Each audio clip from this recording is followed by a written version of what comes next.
এই গরমে জামাইদের আইসক্রিমের বদলে যদি এরকম বাড়িতে বানানো ঠান্ডা ঠান্ডা আম ফিরনি দেওয়া হয় তাহলে কিন্তু মন্দ হয় না। নিয়ে নিয়েছি ফুল ফ্যাট মিল্ক 1/2 লিটার, তারপরে সেটা জাল দিয়ে ভালো মতো ঘন করে নিয়েছি। আর নিয়েছি বাসমতি চাল।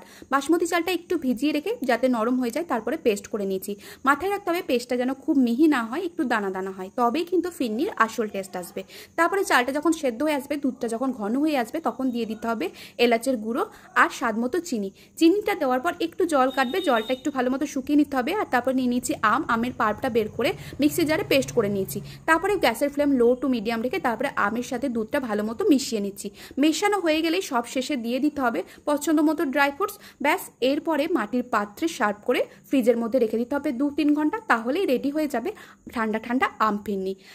কেমন হয়েছে ভিডিওটি অবশ্যই জানাবে, আর সকলকে জামাই ষষ্ঠীর অগ্রিম শুভেচ্ছা। ভিডিওটি ভালো লাগলে অবশ্যই একটা লাইক, কমেন্ট, শেয়ার করে দেবে। দেখা হবে আবারও কোনো নতুন ভিডিও নিয়ে।